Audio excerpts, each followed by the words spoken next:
Hi, everybody. Welcome to the Education Showroom's podcast today, featuring Michael Wilkinson, Managing Director of ClickView. And I'm absolutely delighted to have you join us this afternoon. Michael, how are you? Really well, thank you. Real pleasure to be on here and back in the midst of the school term as well. So yeah, delighted. Thank you. Absolutely. Well, it's great to have you here. And the reason, ladies and gentlemen, for inviting Michael is the topic of today is very, very important, and I'm sure it will resonate with you. You may have experienced it yourselves. So Michael and I are here today to discuss and debate the following title. Really, it's about safeguarding. So it's about making sure that your classrooms are safe in the sense of trying to ensure that harmful or dangerous content used typically via video, we know it's on the rise. We've read in the paper, we've heard incidents happening, and we know it's growing. We know that it's more in the limelight than ever before. So we're here to discuss that. Is harmful and dangerous content within the classrooms we know is on the rise. So what can we do to mitigate that risk? What can we do to better safeguard our children, but also teachers as well? So it's a very important topic. So Michael, thanks for joining us. And again, as the expert in this field, I've been looking forward to having a chat with you about this.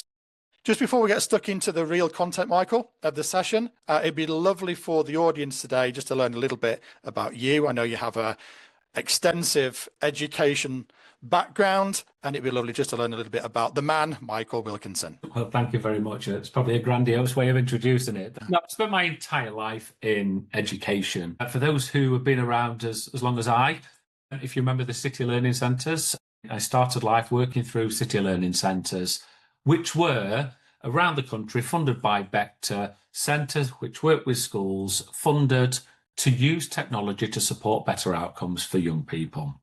And it was an amazing initiative in terms of the development of what we now call EdTech, PedTech, etc. But obviously, as time goes on, the world changes. City Learning Centres don't exist. I went on my own journey and founded a games-based learning company. I've subsequently exited that, going into the business Frog, which was a learning platform used around the world. And then ClickView, as you mentioned, we'd forged great relationships historically with ClickView, had great relationship with the team there through projects we'd done together whilst I was at Frog, actually, such as the National Theatre Live, which was freely available to every school in the country. So some amazing initiatives. And he eventually took the helm here in the UK for ClickView. And sat alongside that, that's kind of my, if you will, work background. But I also am a trustee of Doncaster Deaf Trust and a member of XP Trust, both of which are predominantly based here in Doncaster. So really proud to represent and support those organisations as well, of course, as the day job and represent ClickView. So it's a bit about me, 2 kids in the mix as well. So there's not a lot of sleep happening between all of those things, Matt, if I'm honest. But yeah, my life is one way or another has been dedicated, if you will, and I get deep joy from the education sector. Fantastic. And it still makes me laugh, Michael, that we've actually semi-known each other as rivals in the past, rival company, yours against the organisation that I was representing at the time as well. So we've had a bit of banter over the years as well, which is great. Nothing wrong with a bit of healthy rivalry in the background. That's fantastic. Still humours me to this day. Let's jump into the content. I'm sure everyone's wanting us to share, discuss, debate the key topics of today. I'm going to hit you with a pretty hard, I guess, scenario to get us started with, Michael. Again, safeguarding of harmful, dangerous content. So how big a deal, Michael, is it, in your opinion, your view, your experience, and supported in by ClickView, of course, how big a deal is it if a child, if a student, if a teacher themselves who's doing their best to deliver a world-class lesson, how dangerous, how harmful, how big a deal is it if inappropriate content is actually somehow works its way into that classroom?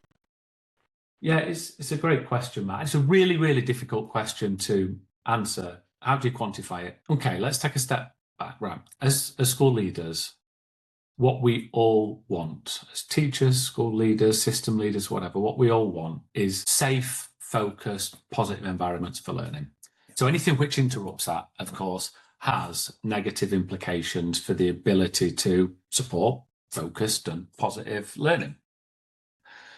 But regrettably, there are challenges to that. And we're talking very specifically here about video. There's more macro challenges, and I don't pretend to be expert on any of those when it comes to things like safeguarding, but just in terms of that inappropriate content and its implications.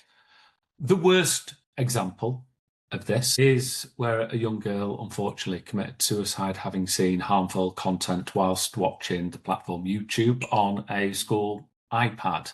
And as a result of that, the KITSI guidance was provided, where in terms of keeping children safe in education, online was looked at in more scrutiny with some excellent guidance, which is now provided and mandated, I should say, for all schools that at least help us to consider how we can ensure the safest possible environment we can for our pupils. So, I mean, that's the worst case scenario. I've not gone into detail on that for reasons that was very in the public domain at the time. And Yep. I don't want to, the reason I'm not going there too much is I don't want to pretend or create any false circumstance that that's also the mainstream. It's not. But what does it mean to have safe content? So KITSI now, to some extent, helps us to consider that. But it's very clear in its needs, particularly with the update which has come through this September as well, that to be safe, to be protecting our pupils in the way we've described, we need to ensure they are safe from online harm. And that now even includes misinformation. So we're talking about inappropriate content. It could be a swear word in the class. It could be malicious content. And there's lots of examples of that. It could be content which is not malicious, but is just not appropriate for perhaps that age of audience, etc. And then now misinformation and anything which could be considered to be unduly persuasive in the wrong directions, of course. So there's a range of guidance of what actually unsafe means.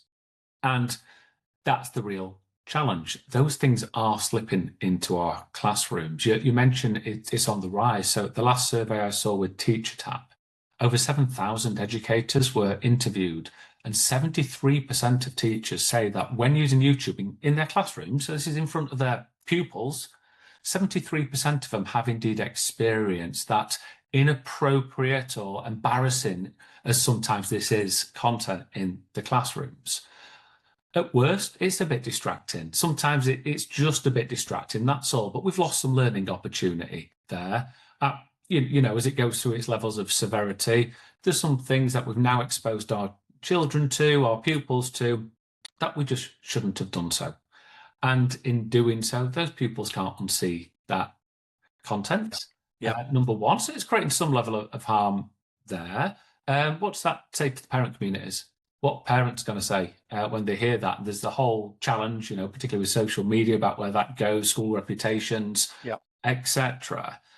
So there's a lot of different considerations here about those implications. But the challenge is the lost learning. As a worst case scenario, not even a worst case scenario, best case scenario, we've simply lost learning for our pupils, and that's a difficult challenge for any teacher to swallow. But I will just mention teachers. It's not their fault, right? We are in the busiest classrooms I think I've ever seen in my professional career. And things like YouTube tools and other tools, are so prolific. And there's some excellent stuff out there and some great content. So there's many a time it's totally fine. It's ingrained in all of our lives. So it's not their fault. They're just using the tools we all use and harness every day because they want to provide, as you said at the beginning, world-class lessons for their pupils. So there's no particular fault here, but there's a system issue that we need to address, and hopefully that gives you some flavour. Yeah, absolutely. Yeah, and that's really interesting. I have observed. I've been in a classroom.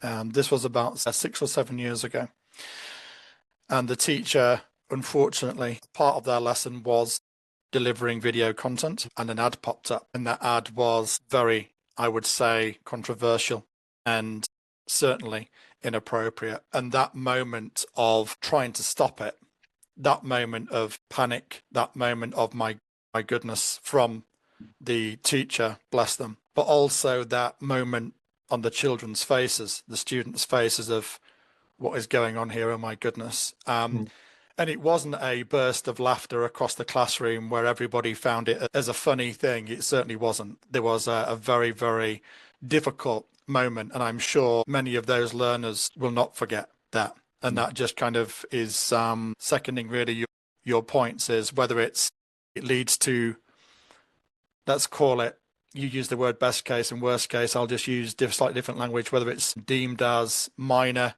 or major, they certainly won't forget that unfortunate episode and experience, as I haven't, hence I'm raising it now. So yeah, I've seen it live in a classroom a number of years ago as well, which I think dovetails nicely to what's in my mind as kind of the next scenario, Michael, if you don't mind, is obviously you and I hear a lot, you 10 times more than myself every day, every week, in terms of what schools and MATs are actually using. So what are they using to support content in a classroom? You know, at the beginning, I used the word deliver world-class lessons. And obviously, born digital is an expression that I hear a lot. You know, children of today, teachers of today are using technology more and more as they become more comfortable, more competent. They use it fast or faster with ease. What are you hearing are the most popular tools to deliver video content that you're familiar with? Yeah, there's not a huge volume, surprisingly. Bear in mind, this is students' medium of choice, and we see that in their day-to-day lives with, you know, everything from TikTok and beyond. So this is students' medium of choice, but there's not huge varieties of, if you will, applications, products, tools being used. There's certain things which are subject specific, which are enhanced by video. It might be that you're following a particular scheme of work for PSHE or for maths, White Rose Math, let's say that one comes to mind. Fantastic content, but it's supplemented by video. It's not a video platform. It's different resources enhanced and supplemented by video, taking advantage of that fact. We know it is pupils' medium of choice. So you have a range of different applications like that where it's used some of the time, sometimes more, sometimes less, as a platform. You've also got things like in the TV space, because there's some amazing broadcast TV content out there, films, documentaries, dramas, things like Interfilm. You know, that's an amazing charitable organisation. They provide a range of different TV content that we can use as hooks to bring learning to life. But I think the main one is YouTube. We hear this all the time. In fact, just to gain a stat, it was a teacher tap again stat there, but 91% of the entire teaching profession, 97% in the primary school setting, use YouTube regularly. Yeah. So YouTube is the absolute staple. And again, it's what a lot of teachers, a lot of educators will be using in their daily lives. So I'd say that's probably the most prominent. It's the one most teachers know, and therefore that's what's in our classroom the most. And in the spirit of hashtag never miss an opportunity, those really great schools, of course, have ClickView with that curriculum video content and TV content all in one place. There's also other little snippets of this as well. I mean, it'd be remiss not to mention Oak National Academy. Yeah. That still has a life, obviously developing beyond video. From my understanding, tends to be stuff that you might not use necessarily in front of your kids in the classroom. That may have changed. That may be the case in some occurrences, but a lot of that was while your teacher's not there, revision and stuff like that. So it has a great place too. But yeah, I think in terms of the in front of your pupils in the classroom, supplementing, enhancing your lessons, YouTube by far is the most prolific. Yeah. Okay. Thank you for sharing that. It's interesting. And I guess I just want to go back to something you touched on earlier about, I'll use the word ramifications, consequences. Should harmful or dangerous content be presented? It slipped through the net. It happens in a classroom. When it happens, should it happen? What are these implications, the ramifications to, we've spoken about the learner, they don't forget, and there's different levels of impact. But what about others, such as the school, such as the multi-academy trust, should that school be part of a multi-academy trust? What about the poor educator, the teacher or the TA who was overseeing that lesson? What about the parents of that child, or the carer or the guardians? Outside of the student, these other establishments, factors, what do you believe the ramifications are in regards to those persons and situations as well, please, Michael? I guess, again, it's multifaceted.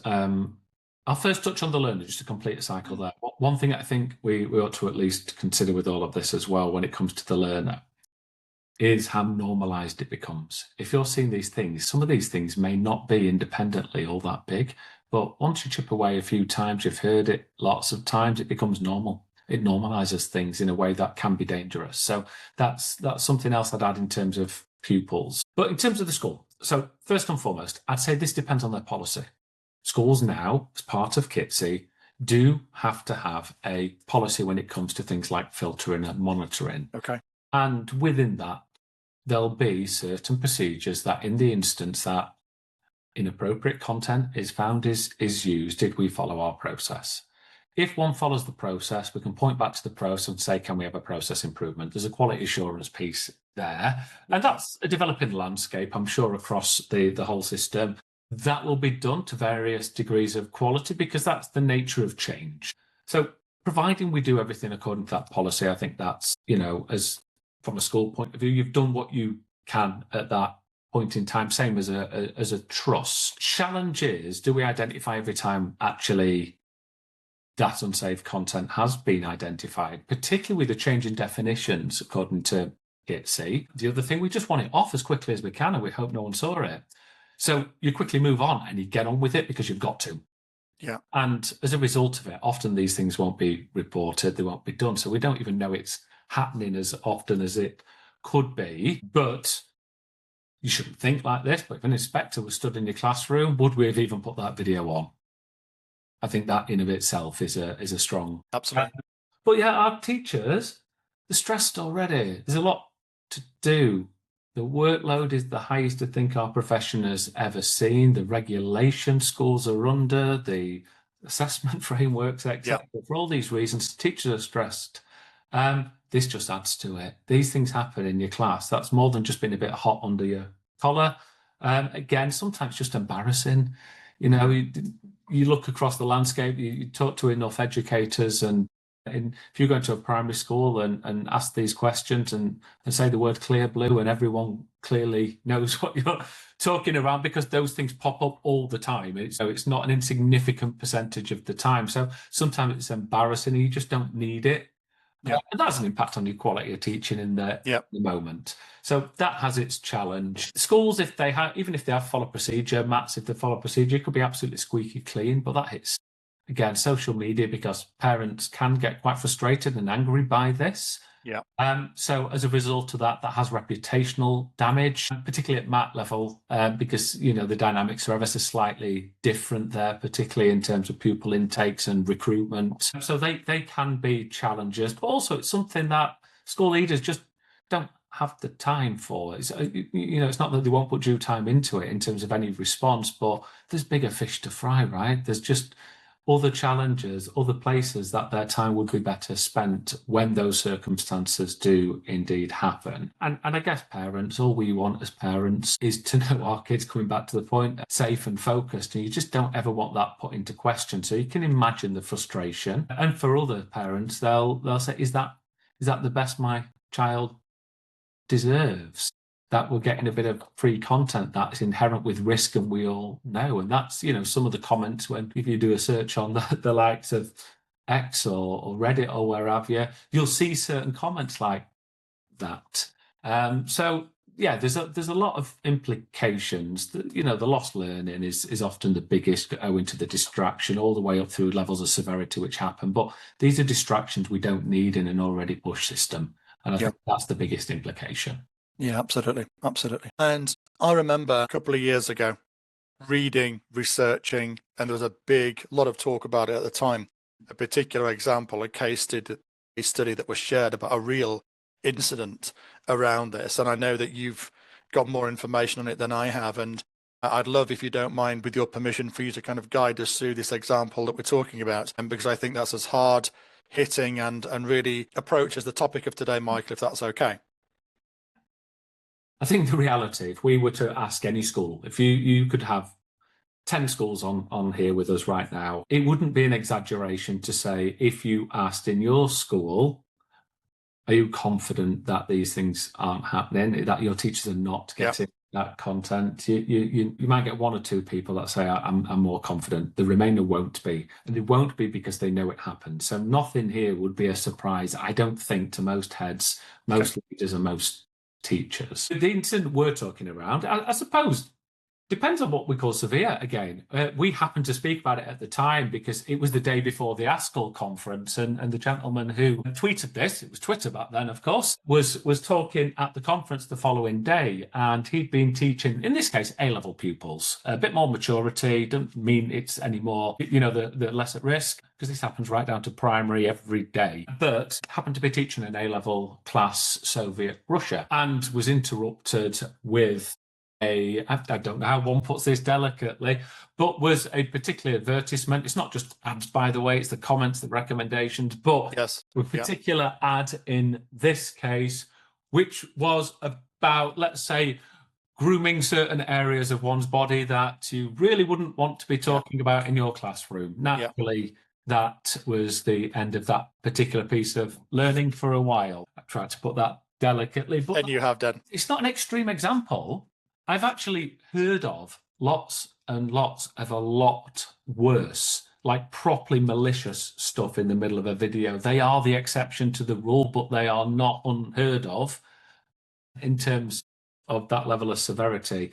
And there are things that are just bad out there when it comes to what's happening in our classrooms. Things that 2 minutes in, it's absolutely fine, it's all appropriate, then bang.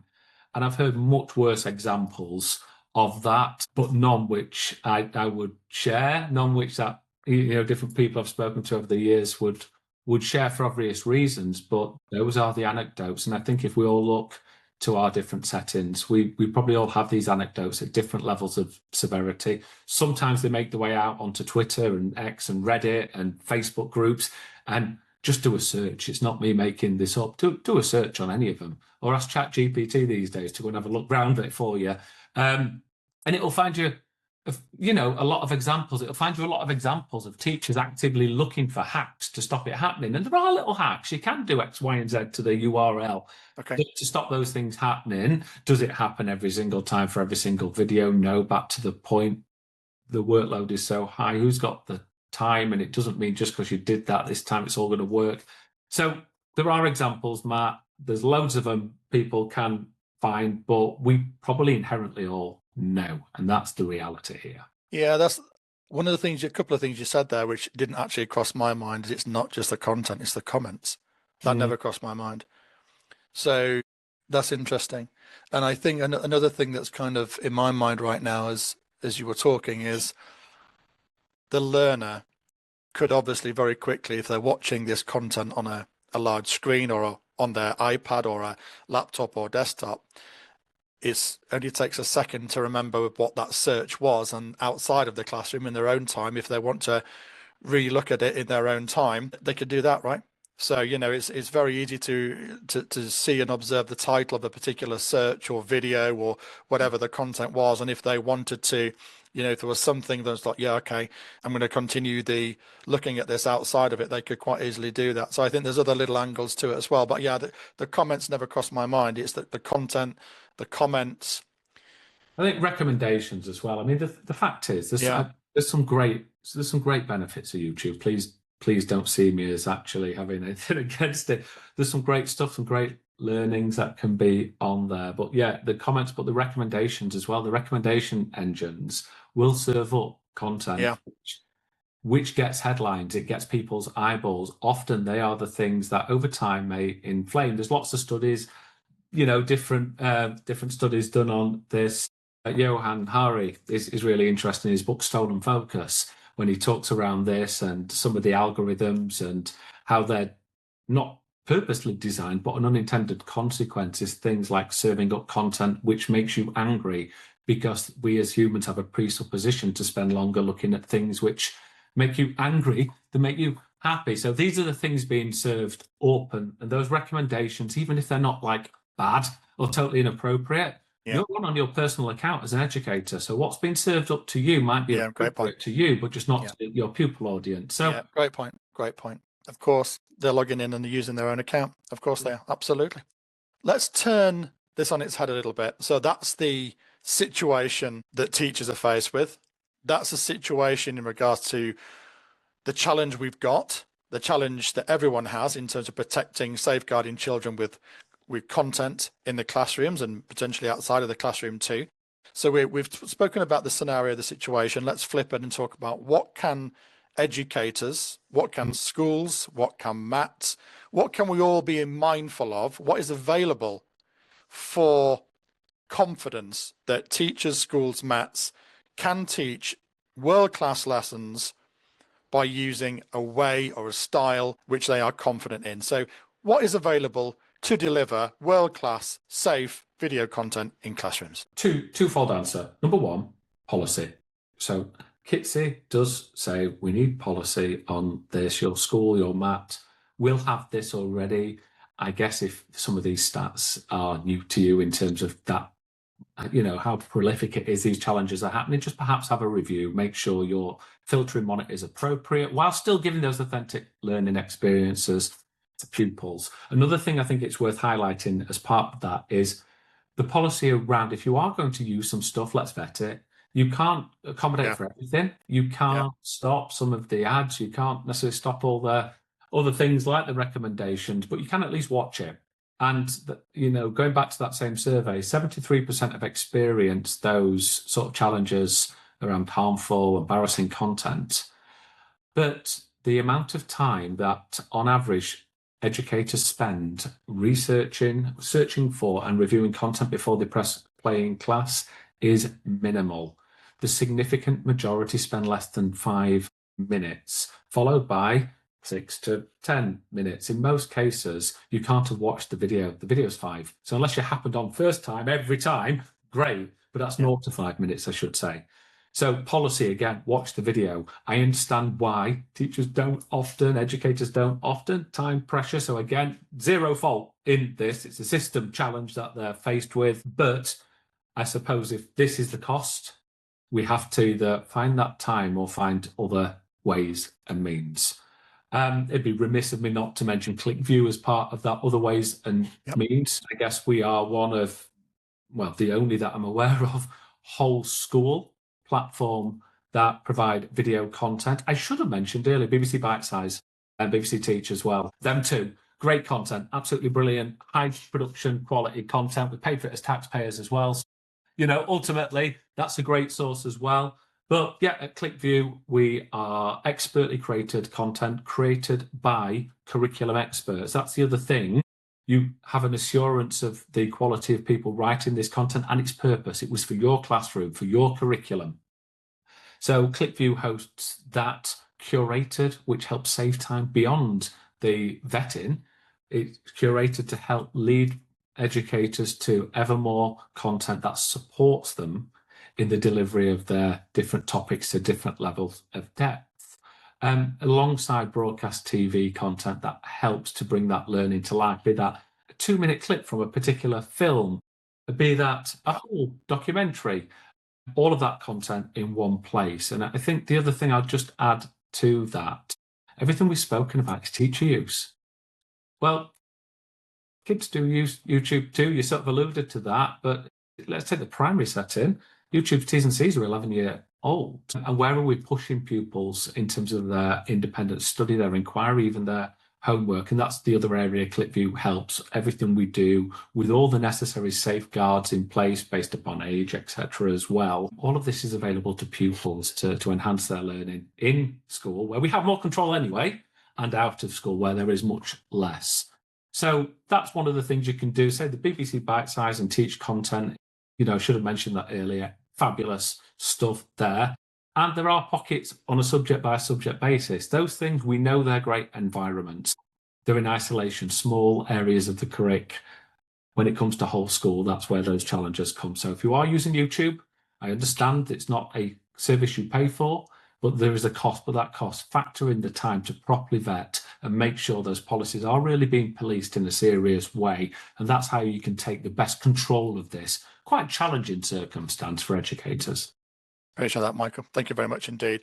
And as we're close to concluding the podcast today, for anyone that's watching this and or listening to this podcast, if you would like further information from Michael, I know Michael's got a series of case studies of challenging situations, exactly as we've articulated today, in regards to unfortunate situations when inappropriate, potentially harmful, potentially explicit content at times has unfortunately slipped through the net, let's say, in classrooms. And there is case studies and further information about what happened and what the school or MAT, which is very important, what the school MAT have changed or learned from to make them a safer, stronger, more robust organization. As Michael's mentioned several times, enhancing, optimizing policy, briefings and further training and support for classroom practitioners, leadership too. Some very, very interesting information, articles and a whole lot more. So if anyone would like some more information, Michael's going to kindly share his contact details with you in a moment. If you would like to have a chat with Michael about his current experience, if his previous experience, and you heard at the beginning, a wealth going back, what is it, Michael, 2 decades? I'm not trying to make you feel old, by the way. Yeah, I feel old. Thanks for that, Matt. Yes, it's been as long as that, actually. There you go, fairly accurate. So any Michael's past experience, current, if you'd like to have a discussion about ClickView and how it could help and support your school, you're very welcome to. Michael, would you mind just sharing your contact details, please?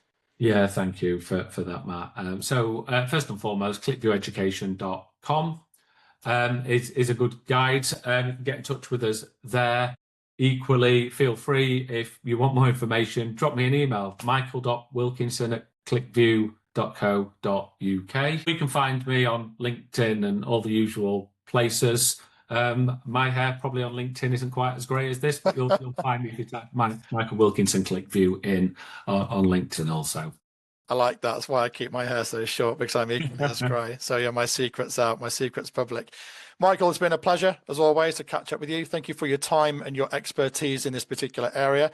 Ladies and gentlemen, we hope you enjoyed today's content. We hope you found it interesting, insightful. I hope there's been some pockets and nuggets of things that you can take away, think about, consider adopting in your classrooms, across your school and across your multi-academy trust. So thank you very much, Michael. Great to see you. Enjoy the rest of your week. Thanks so much.